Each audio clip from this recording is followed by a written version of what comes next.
belong to PRK, a prominent businessman from local China. Way before refrigerators existed, he noticed the demand for ice in our hot tropical weather and had blocks of ice hauled from 1,000 lakes in America all the way here to Singapore.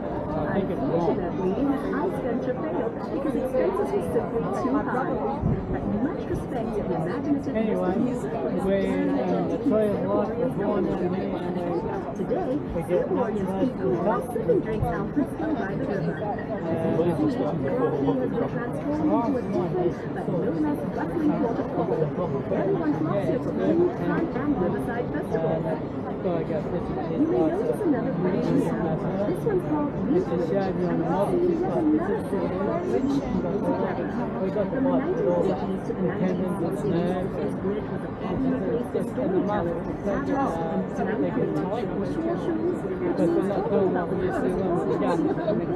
and you sit on the floor on your bum, like that. And nowadays you don't just put kids to do that. You had to wash the stuff when you're a child. You don't do that. And you don't squat down. And you don't kneel down. You don't bend your knees like this. I mean, next door knows the video do that. Canada, bend your legs up and down, In the 1950s, admission to watch the entire performance was just 50 cents, but the common practice was to only pay 5 or 10 cents just to catch the last 10 minutes. Yeah, that's the same thing. All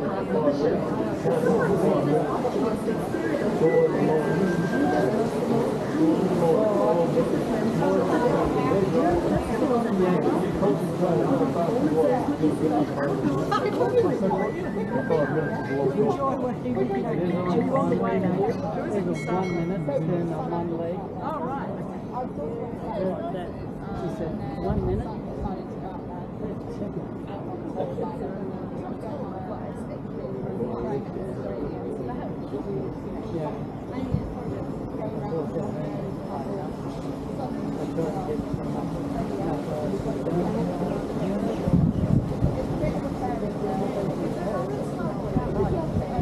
There's no suburb there.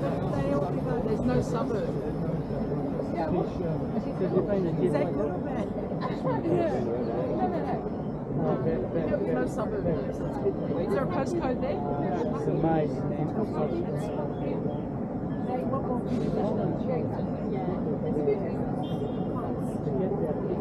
What's that called? Regional Aventura 11. So it must be in the city suburb. Just like at home, they've redone the road. It's going 2 lanes from our place to back into town where they've got the 2 lanes. That's where it stopped many years ago. The council's been, it's too expensive. They put 1 lane either way to do 2 lanes either way. Now it's like 10 lines. But it's not like back then. It doesn't really solve it. Which housed the underbelly of societies. Activists, ladies of the night, and gangsters jostled for space in this once dangerous, mysterious place. But today, the building Riverside Point sits on the historic foundations of a notorious village. It's no longer dangerous and seedy, but a delightful waterfront dining oasis and very own royal brewery. Perhaps you'd like to return by foot to explore all these fun possibilities. Did you know that the paths along the Central River make up one continuous linking promenade that connects everything you see along the riverbanks?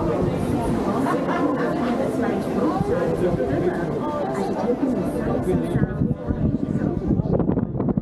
sounds and is tempted by the many shops and cafes along the way. Look across the river, up to your left. See the lush green hill and the large tower overlooking Clark Key and the river?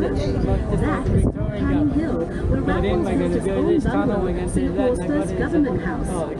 He also planted a spice garden, Singapore's first experimental botanic garden, to cultivate commercially important spices. hill was later used by the British as an armed force, barracks and hospital, which probably led to its final name, Fort Canning. But way before the British arrived on our shores, Fort Canning was the place where ancient Merlion royalty once lived and laid to rest. It was considered so sacred that it was known as Forbidden Hill. Forbidden because commoners were not allowed to visit. Of course, all that has changed, and now you're most welcome to visit Fort Canning to see the old British underground bunkers. Have you heard, you know what filibustering is? Filibustering stones that still remain on its shady The slopes. political bullshit language.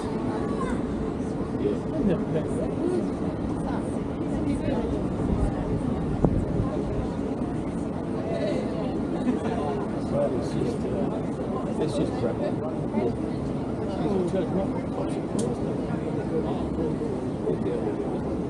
Yeah, so they must be native land.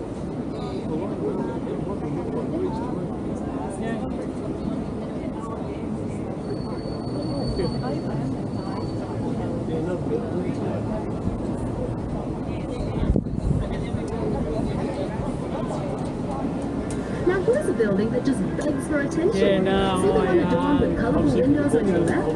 Home to the Ministry of Information, Communications and the Arts. Its multi-hued facade not only reflects Singapore's multicultural heritage, but also hints at the building's equally colourful past. Can you believe that this rainbow splash complex used to be the old Hill Street Police Station and was once considered a skyscraper? But that was before World War II. In fact, the old Hill Street Police Station served as Singapore's earliest secure jail. And during World War II, it's even believed to have been a torture chamber. With such a vivid history, it's certainly no wonder the building was named a national monument in 1998. And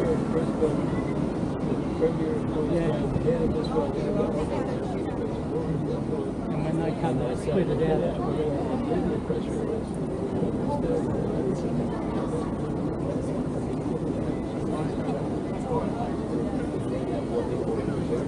Exactly.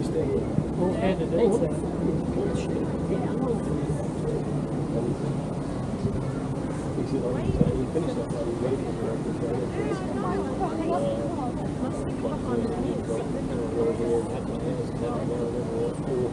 There's something going on there.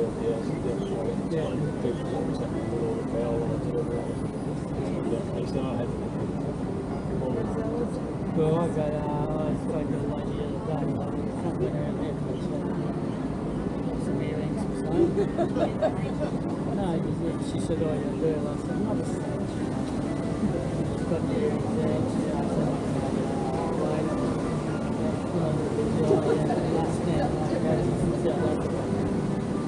and she said, oh, took a bracelet off, which was a necklace, but it was around twice.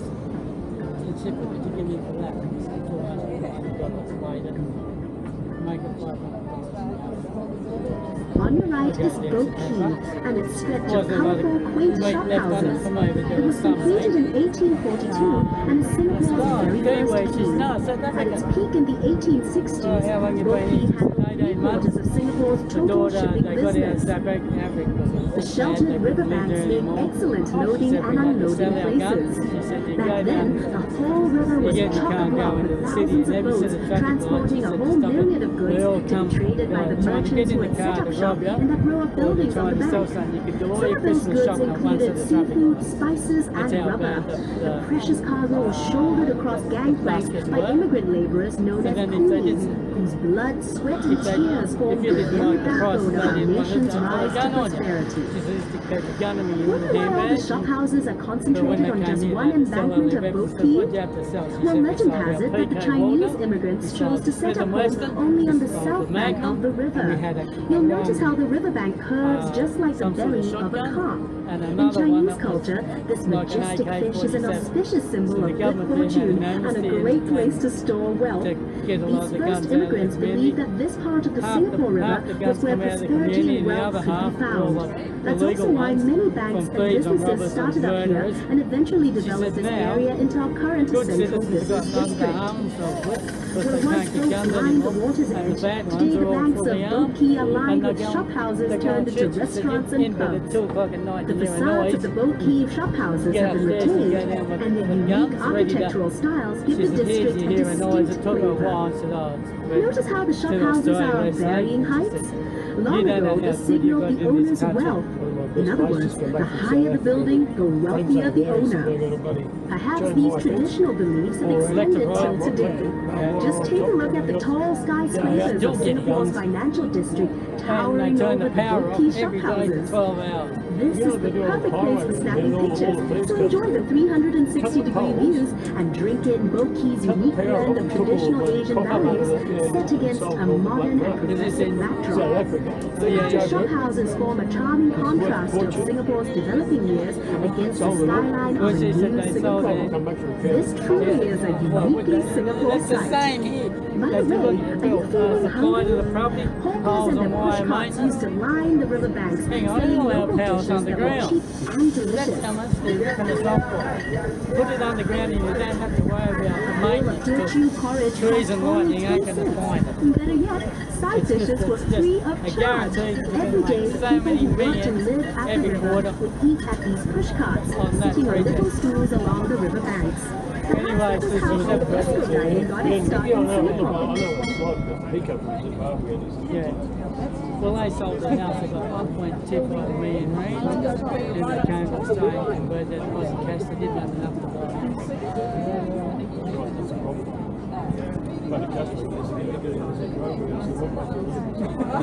Thanks.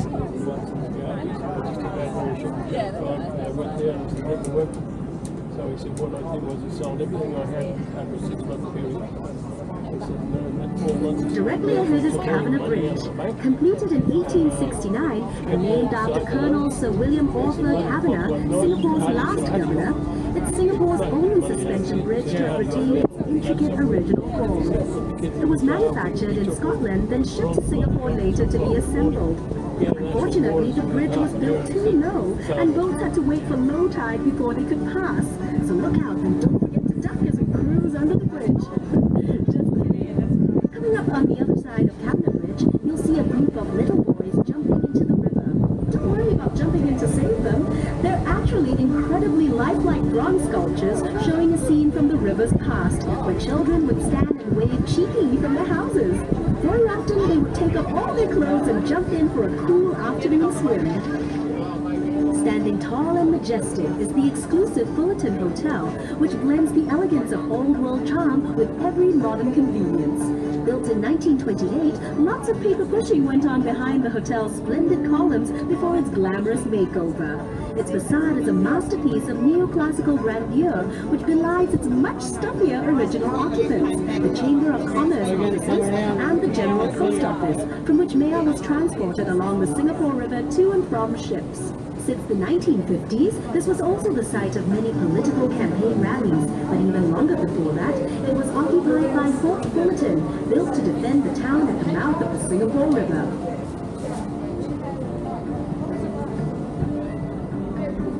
This promontory to your right used to be home to the Merlion, Singapore's half-lion, half-fish icon.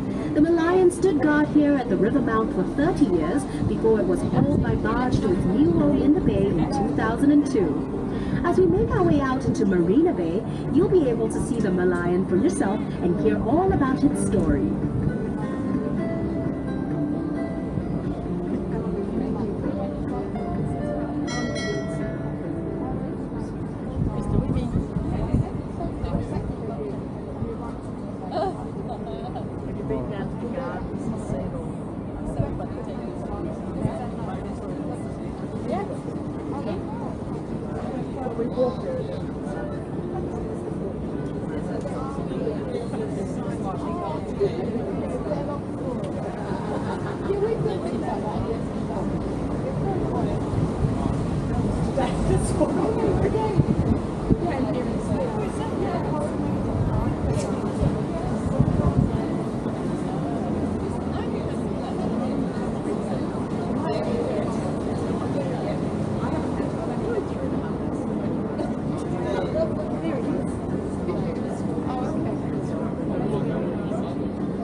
as promised, up next is Merlion Park, home of the original Merlion statue. To understand our unique national emblem with the lion head and fish body resting on a crest of waves, here's a quick history lesson. Singapore was originally known as the ancient city of Temasek, which means sea town in Javanese. But according to legend recorded in the Malay annals, Prince Sang Nila Utama renamed it Singapura, meaning lion city in Sanskrit, after he spotted a lion on its shore. The lion's head represents the lion spotted by the legendary Sang Nila Utama, while its fishtail symbolizes Temasek and Singapore's humble beginnings as a fishing village.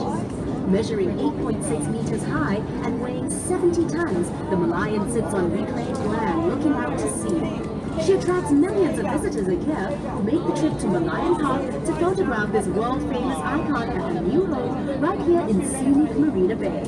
Take a peek behind the Merlion and you'll see a baby Merlion.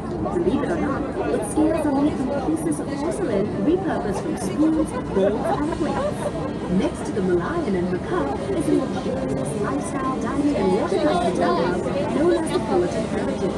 That blends exciting futuristic beverages with the modern Canadian landscape of Singapore.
To your right is Clifford Pier, which was built in 1933 as a landing point for immigrants hoping for a new future in a new land.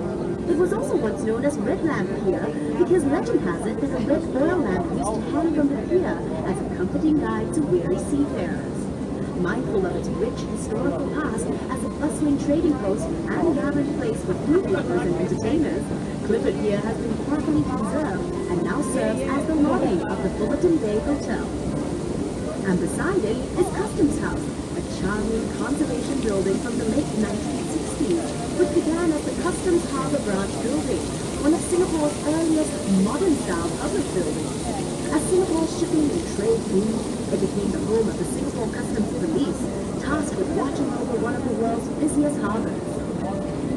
Further up, you see the magnificent Marina Bay Financial Centre, which sits on prime waterfront real estate at the heart of Singapore's new downtown and is an expansion of the central business district. Arguably the crown jewel of Marina Bay, this purpose-built financial centre combines the best in form and function, blending office towers, luxury apartments, and retail space, making it one of the hottest places to live, play, and work, as befitting Singapore's position as a global financial, residential, and entertainment hub.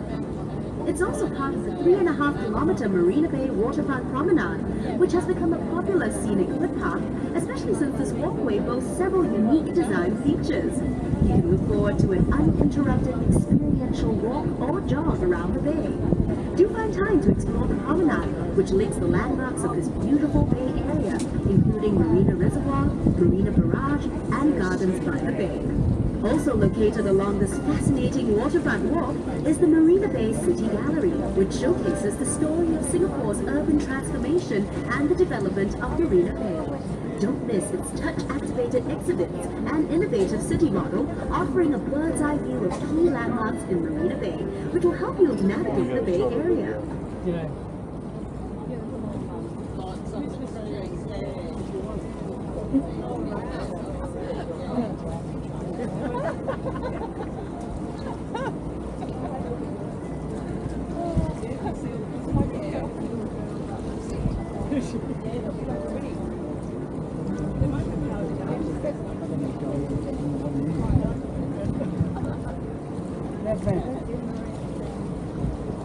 As we make our way back upriver, you may be curious about the type of vessel we're cruising in.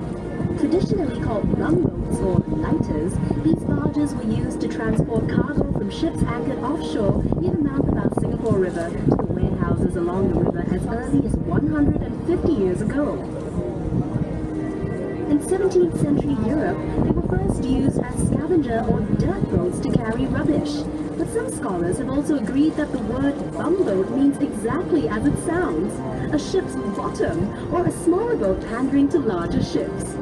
In Singapore though, bumboats are also called tongkangs, from the Malay name given to the timber used to build them and used for transport between islands.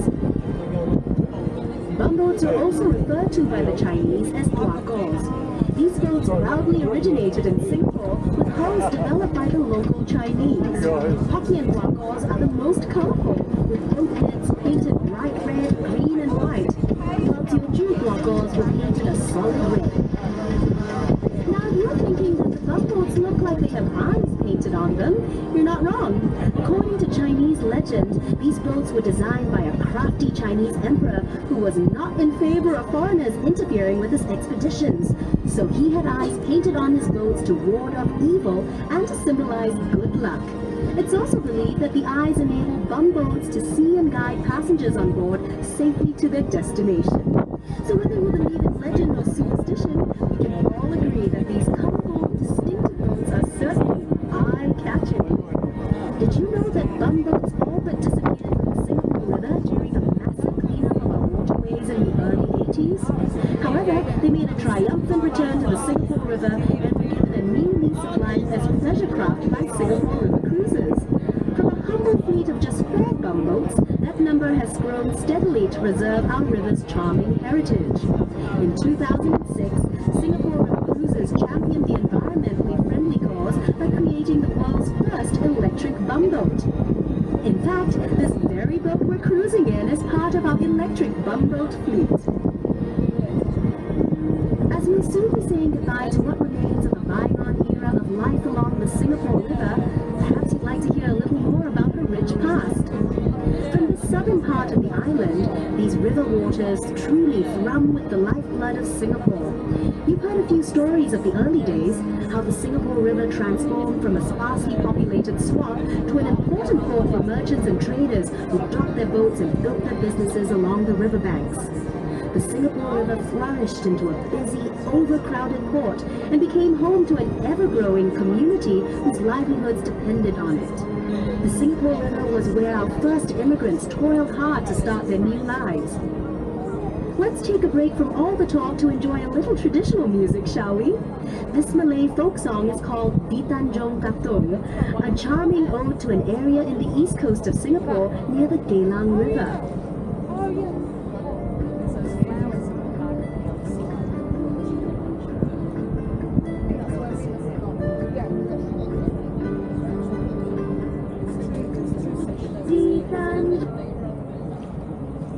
As we cruise round Marina Bay and begin making our way back down the Singapore River, have a look to your right at a Singapore landmark that really needs no introduction. It's the iconic Marina Bay Sands Integrated Resort, featuring a casino, hotels and convention center, world-class entertainment and retail shops, all housed within award-winning architecture that resembles a ship atop 3 towers. Notice also the palm-shaped Arts and Sciences Museum and the unique Bumboats Bridge. This 280-meter engineering marvel has been modeled after the structure of DNA and was inspired by the Asian concept of yin and yang, built to bring wealth, happiness and prosperity to Marina Bay. This bridge will also link you to another awe-inspiring attraction. attraction, the Gardens by the Bay.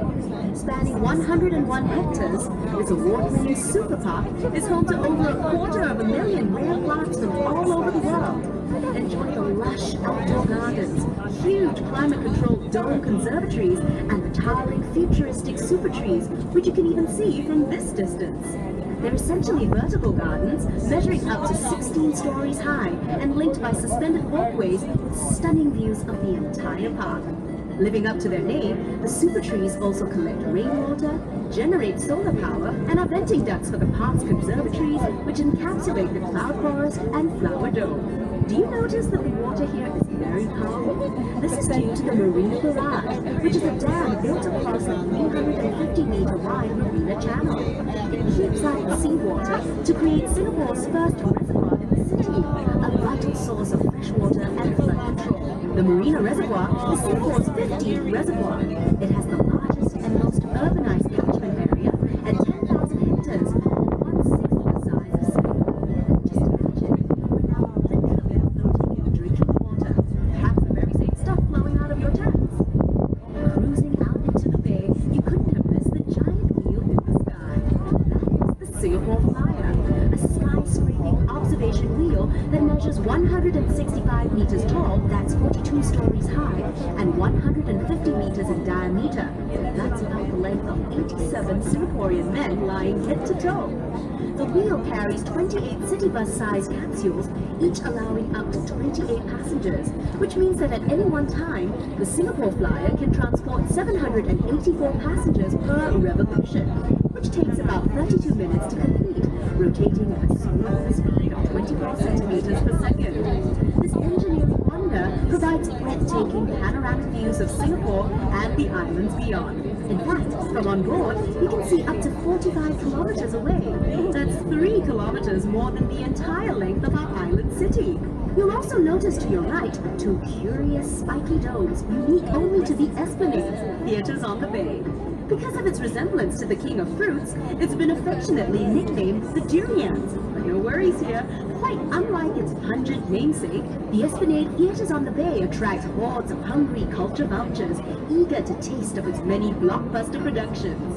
As the region's premier performing arts and entertainment centre, it boasts superb facilities, showcases world-famous musicals, and features popular homegrown events like the Mosaic Music Festival. And to really top it all off, the Esplanade's breezy rooftop garden offers up more unrivaled views of the city and Bay Area.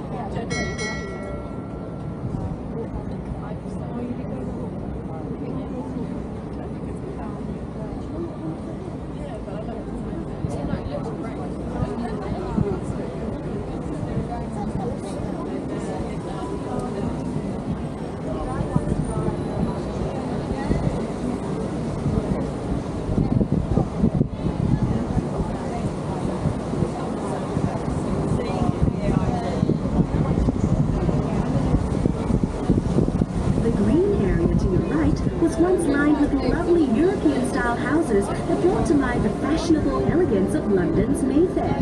No wonder the Esplanade was a popular place for European settlers to see and to be seen. Back in the old colonial days, they would emerge from their houses opened within the Esplanade Park in 1953 to honor the coronation of Her Majesty Queen Elizabeth II.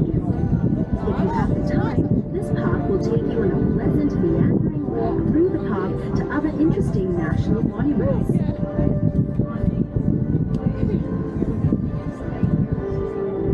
Straight ahead of us is Anderson Bridge, named after Sir John Anderson, yet another governor of the Strait Settlements.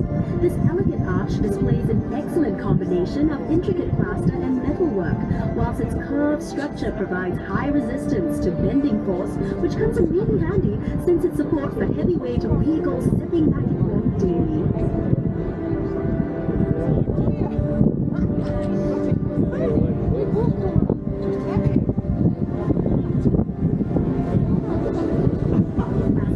Contrast to the skyscrapers that now mark the Singapore skyline, just look to the right and you'll see sitting grandly before us beautifully preserved buildings that commemorate Queen Victoria, the Empress of India.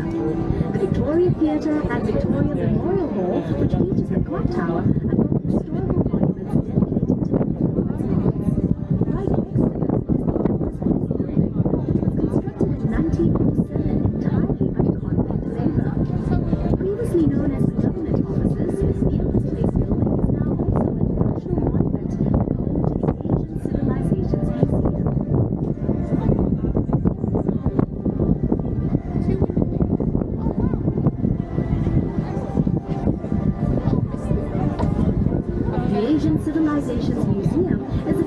trove of history and culture that will introduce you to the world of Asian traditions. The museum features over 1,600 treasured artifacts in 4 themed geographical zones and includes a Singapore River gallery dedicated to the history and people of our beloved river. Be sure to check it out for an even more intimate picture of the things you've seen and learnt on this river cruise.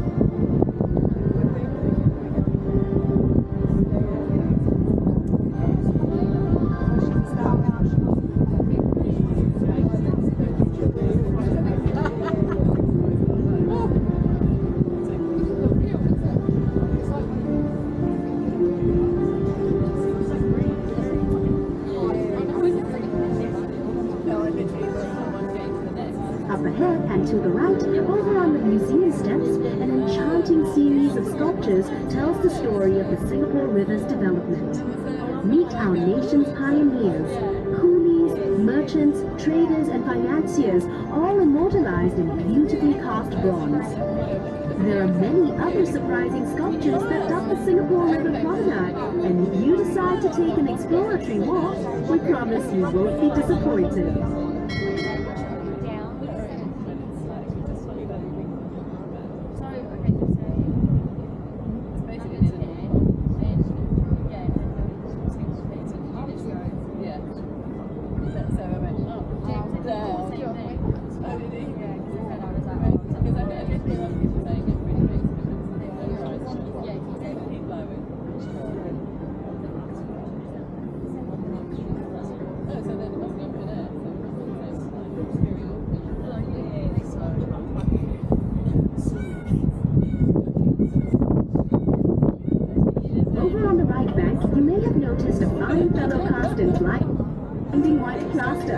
Englishman Sir Thomas Stamford Raffles, the founder of modern Singapore.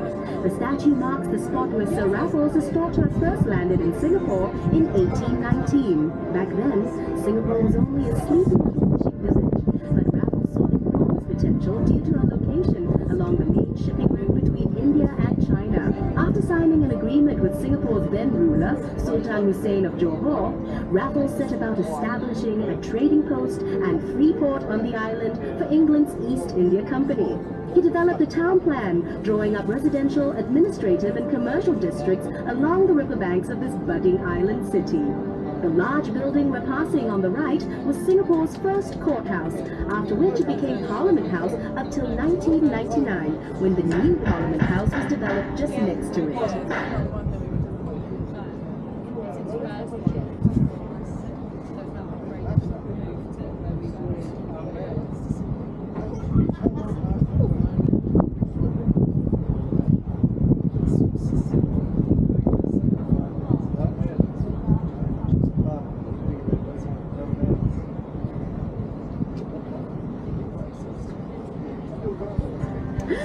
What is that strange disc hovering over Parliament House? Is it a bird? Is it a plane? Is it a UFO? Don't worry, what looks like something out of a sci-fi movie is actually part of the Supreme Court of Singapore. Now this is Elgin Bridge, named after the then Governor General of India, Lord Elgin. Fittingly, the bridge served as a link between the Indian merchants on the north side of the river and the Chinese community on the south side in the days of our colonial past.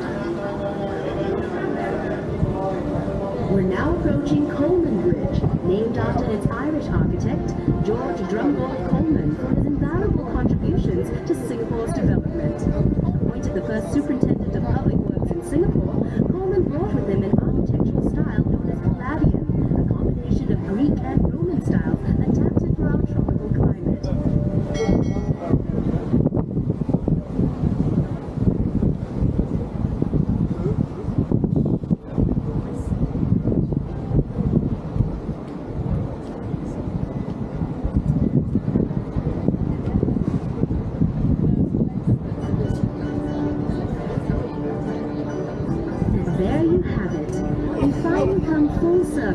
Traveling from the heart of Singapore and along its vital, vibrant lifelines. Thank you very much for joining us on the Singapore River Cruise. We trust you've enjoyed your journey on the world's first environmentally friendly electric bumboats and hope you tell friends and family about this unique experience, we'd love to show them around too. So until next time, from all of us at Singapore River Cruise, we wish you a lovely and unforgettable stay in Singapore.